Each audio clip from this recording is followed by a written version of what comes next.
Sigue leyendo Las mujeres detrás de Picasso.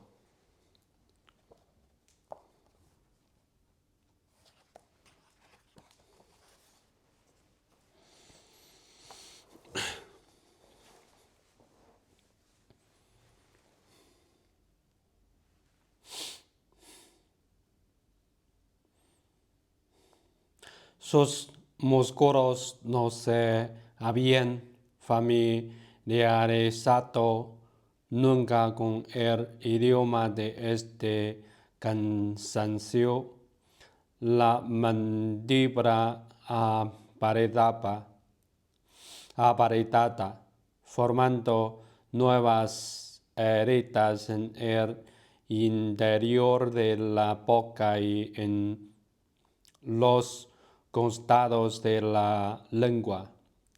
Las, las uñas cada vez más rotas, destrozadas tras haber amoratado las barmas de tanto clavarse en ellas.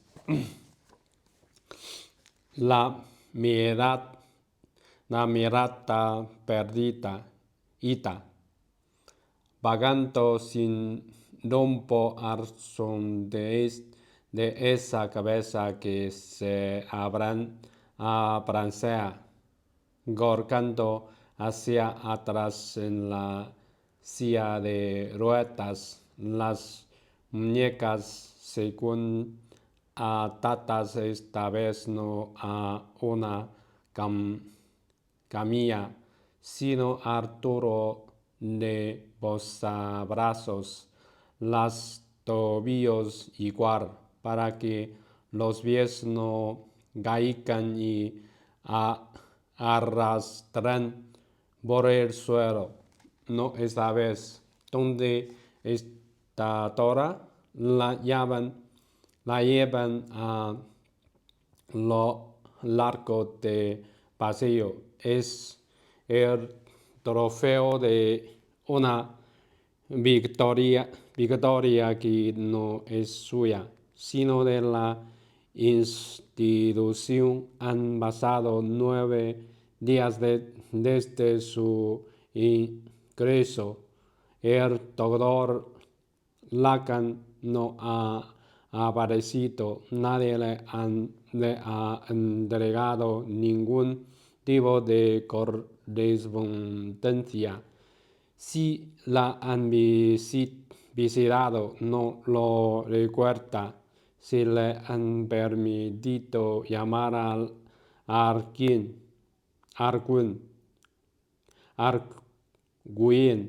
tampoco.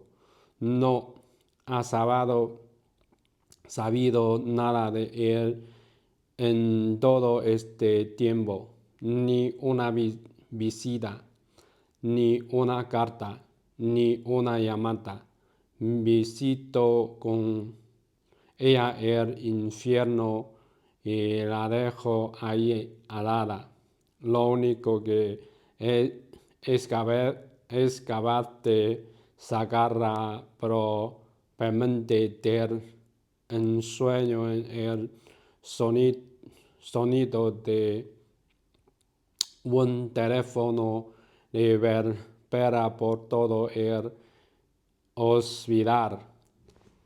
Tan barco en decoración y muebles que el eco susurra todo lo que fuera nadie quiere oír. Dora siente que el suelo cede a sus pies. Abre los ojos como presa de una posesión y piensa en Julie, su madre, y también en Nus durante un tiempo, debido al beso que el trauma imprime en lo cotidiano. respondía al teléfono con las manos temblando. ¿Quién moriría esta vez al otro lado de la línea? De pequeña, su madre tejía la soledad que se sentía alrededor de la niña como si fuera una bufanda. Tejía y tejía y tejía. Abrapa y abrapa y abrapa. De pequeña, Dara aprendió de dar manera a sostener las grietas de su madre, que acabó por sentirse responsable de ellas. En su casa se le rezaba a un Dios que, de haber conocido a su padre, habría enviado el océano para que lo ahogase. Su madre carecía tanto de poder, tan mudas eran sus fuerzas para enfrentar a su marido, que todo lo que le hubiese gustado decirle a él se lo contaba a su hija, su única hija, Dora. Contaba así el beso de las discusiones y los golpes que también se gorapan a través de la fina puerta transparente a su habitación, y también él yendo desconsolado de su madre cuando se desahogaba con ella. ¿Con quién iba a hacerlo si solo la tenía a ella? Al transmitirle la confidencia, también le trasladaba la responsabilidad de hacer algo. Le decía a su madre que pidiera ayuda, que dejara a su padre, que no era la esparta de su hija sobre la que tenía que cargar tanto dolor. Ella era solo una niña, solo una adolescente, solo un ser humano a medio hacer. Pero ya con todo el camino tertaño recorrido, su madre no entendía, se enfurecía y la curvaba por su dureza, le decretaba no ser el bastón que necesitaba para sostenerse. A los 33 años, Dora supo que no podría ser madre, y pensó si no sería ese el castigo divino por haber tenido que llorar tanto de Julia, por haber intentado sacarla con tanto ahínco de un pozo del que parecía no querer salir. No sabía cómo hacerlo. ¿Quién necesita una hija teniendo una madre como la suya?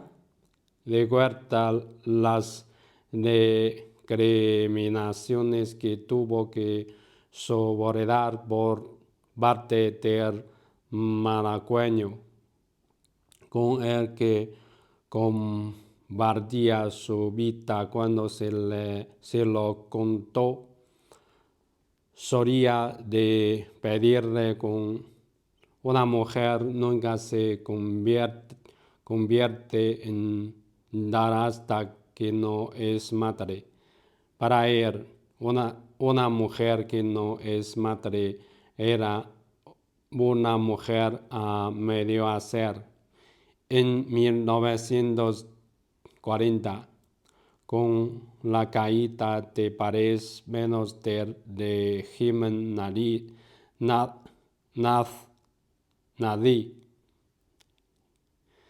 Dora aprendió a vivir con la angustia de quien se levanta sin saber que estarán varios oficiales esperando en la puerta de casa para detenerla al haber heredado el apellido de su padre.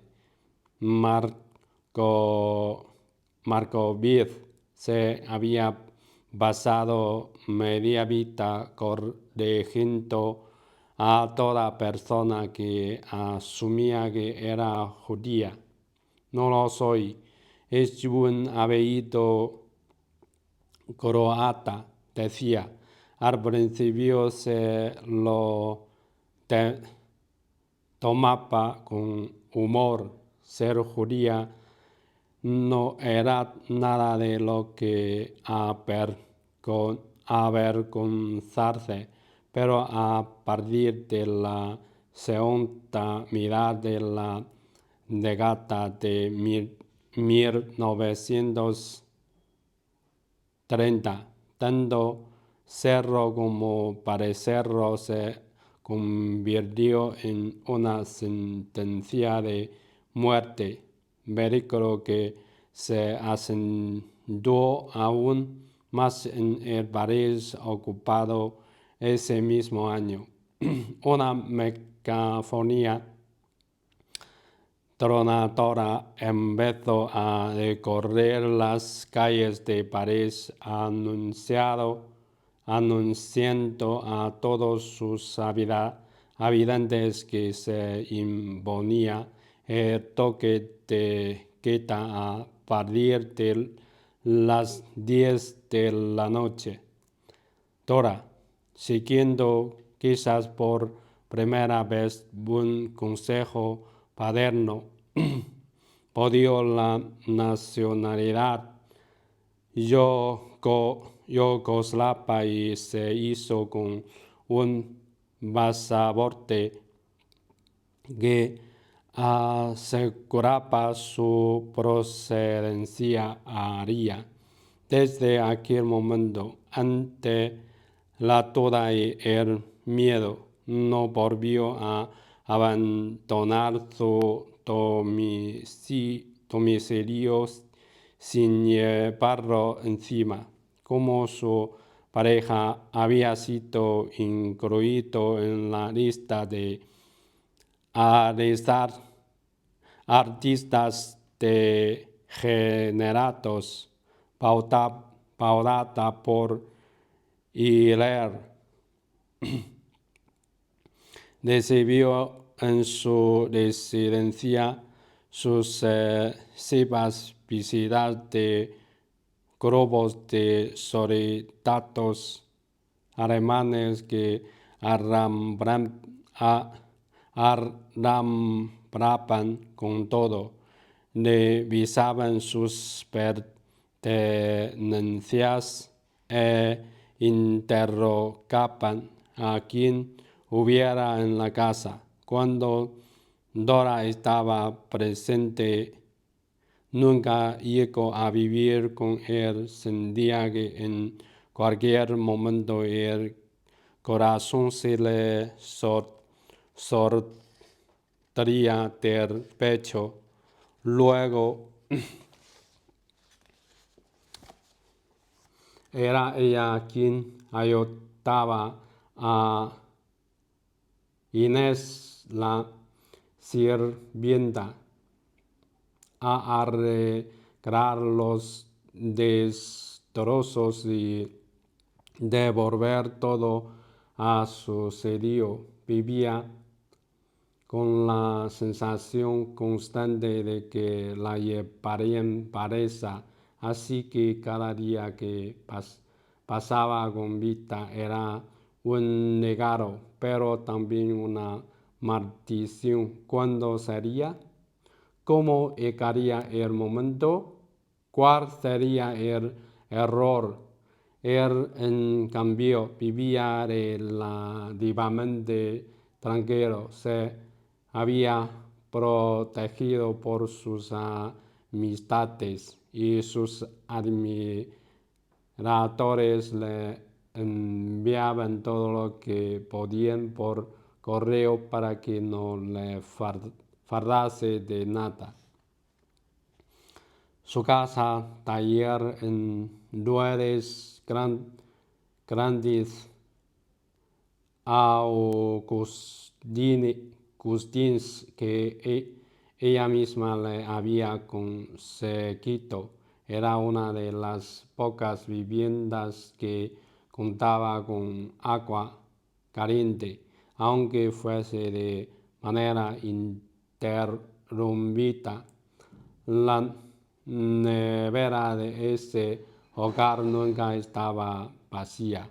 Él no volvería, ni en tiempos de guerra, a la escasez del bateo la boir. Ella, en cambio, vivía inmersa en un estado de constante inquietud. Esa preocupación se graba por cada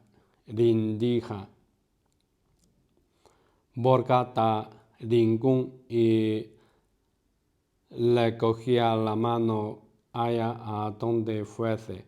Él no lo soportaba porque solo a él se le permitía la queja y el sentirse miserable cuando era otra persona quien ocupaba ese lugar emocional. El rechazo era diametral en él. Los sentimientos y su expresión eran parte indisociable de ese genio que todo el mundo decía que tenía. En las temas era buen síntoma de enfermedad, de degeneración de bestia. Cada vez la miraba con más devoción, como si se estuviera pudriendo, marchitando. En lugar de tenderle una mano, la empleaba para hundirla en la herida. Tras 2 años en esa situación, Dora se enteró de que habían detenido a su madre en Dijon y de que estaba en manos de las autoridades alemanas. Se pasó el día cortaba al teléfono, haciendo llamadas, pidiendo ayuda, favores, lo que hiciese falta. Nada podía hacerse, así que salió hacia Dijon como arma que lleva el diablo, pero no le dejaron verla. Cuando la soldaron, madre e hija llevaban tatuado el miedo en las facciones. Juliet nunca lo superaría y a Dora tampoco le permitirán hacerlo. Poco después de aquello, Dora empezó a llamarla cada noche, ya fuera desde su casa o la de él. En una ocasión, la conversación se cortó de forma inesperada.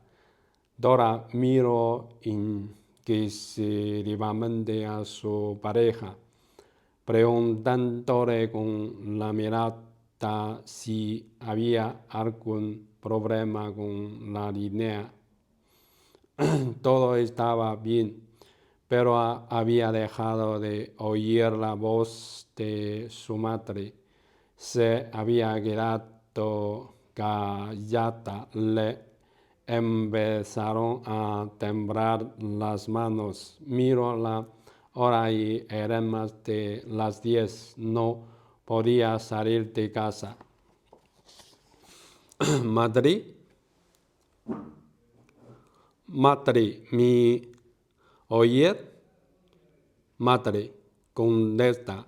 Al otro lado de la línea, solo silencio.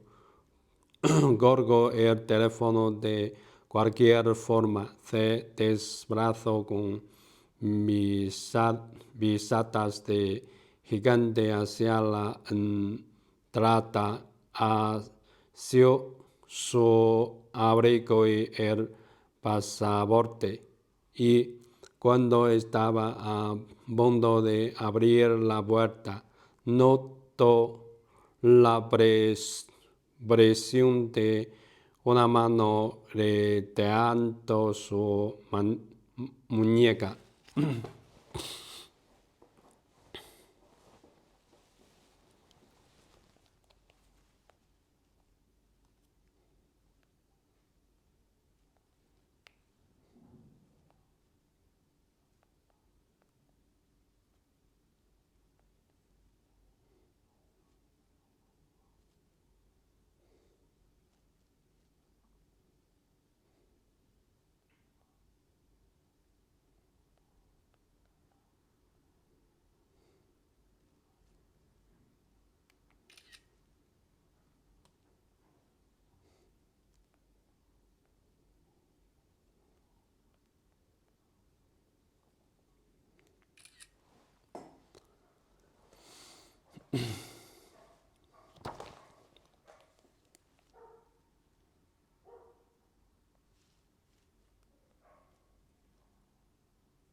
¿A dónde crees que vas? Pero tú estás loca. Era él que la miraba enfurecido, alzando cada vez más el tono de voz, hastiado por su actitud y enardecido por su preocupación. Necesito ir a comprobar que mi madre está bien. Suéltame, protestaba Dora mientras intentaba zafarse, pero él no la soltaba. No seas como una niña pequeña. Razona. Iremos mañana a primera hora. Ahora es imposible. Vámonos a dormir. ¿No entiendes que no puedo dormir sin saber que mi madre está bien?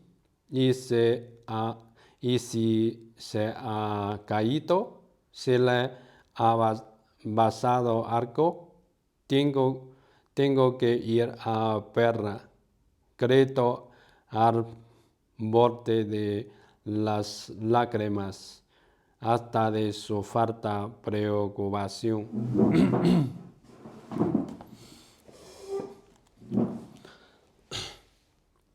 Todo había ansiado la muerte de su madre en muchas ocasiones, pero ahora que la intuía tan cerca y tan de arra, sentía como un castigo a la vehemencia de sus deseos. La angustia era insoportable, pero sabía muy bien que él no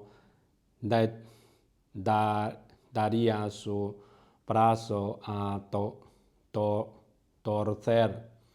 A él le pugnaban la enfermedad, la debilidad, la vejez y la muerte.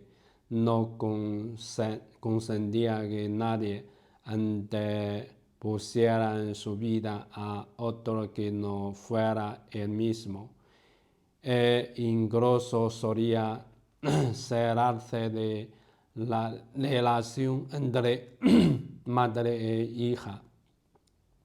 Ella era consciente de que la intención de él no era apaciguarla, sino recuperar la calma de su rutina nocturna. Él podía mantenerla despierta hasta las 3 de la mañana, divagando sobre sus preocupaciones, sobre sus problemas con su hija o con su esposa. Pero quedarse en vara esperando a que ella regresara de ver a su madre, ni hablar. Toda lo sabía y no podía hacer nada al respecto salvo ceder, y cedió. Tiene razón.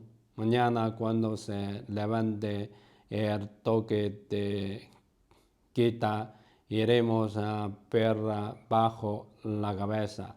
Colgó el abrigo y se dirigió al dormitorio, pero su intención no era mecerse en los brazos del sueño.